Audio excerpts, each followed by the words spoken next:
right, this is a story of things going good, then things go bad, and then things go good. So I go to Reno, and I'm there for a Taekwondo competition, and I'm staying in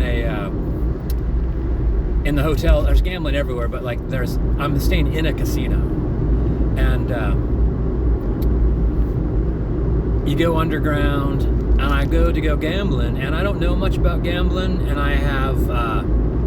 I just lose the first 3 games I play. And the thing is, like, I don't really understand the games, so I don't even know if I was playing good or if I got unlucky or anything like that. I thought, you know what, this doesn't work out good, and so I don't think I want to gamble anymore. It just didn't seem fun. And I had a book on me, and I'm looking around for a place to sit down, just relax, and I see this room full of like really nice couches. And so I go in there and whip my book out, and this lady walks up and says, all right, I can take your bet. I go, oh, is this these chairs for gambling? She's like, yeah, everyone in here is gambling on football. Did you want to gamble on football today? And I said, yes. And so I took all the money that I was planning on spending that weekend for however long I was there, and said, I will gamble that on the people wearing the blue. I just picked one of the TVs in front of me and picked a color. And she thought that was hilarious. So we established exactly what I was talking about. Well, she told me exactly what I was talking about. I gave her all my money. And then she came back and said, here's your beer. And I went to go give her $5. And she said, oh, the first beer is complimentary. And I said, oh, thank you. Well, then go ahead and just take this $5 for a tip. And she said, thank you. And then, like, my beer, so she came back and said, here's a complimentary beer. And I thought she told me just one is complimentary.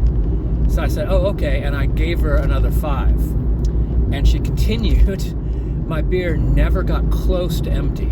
She continued to make sure there was a beer waiting for me when my last beer was going to be empty. And every time she brought me a beer, I gave her $5, and I got drunk, real drunk.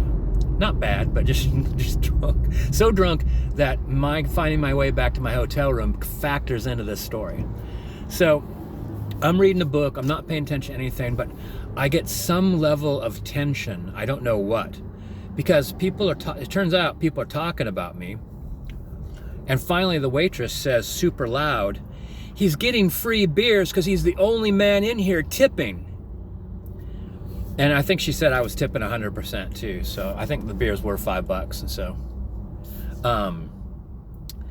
I could just feel the anger level in the room. And I like the bartender, I guess the bartender gets some of the tips too.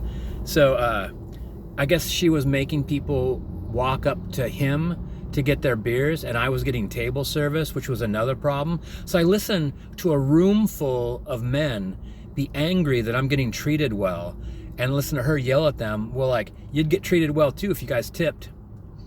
And so I'm thinking, oh, it's time for me to leave. And as I get up and gather my stuff, I also realize, oh, dude, you've had too much to drink. You need to go back to your room.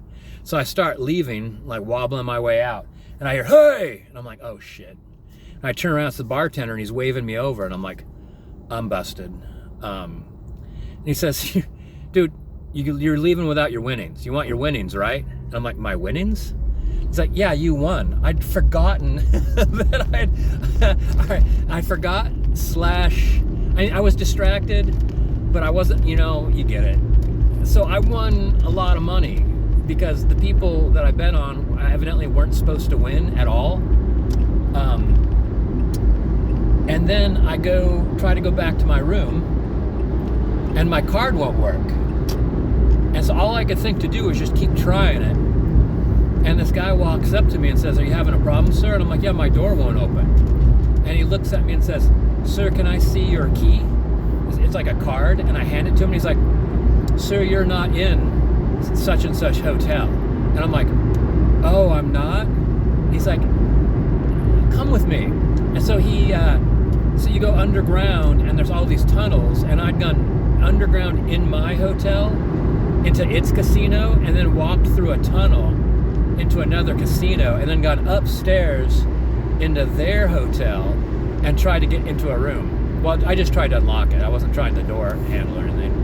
And he walked me all the way to my room. I woke up with a hangover and a shit ton of money in my wallet, which is not how that normally goes.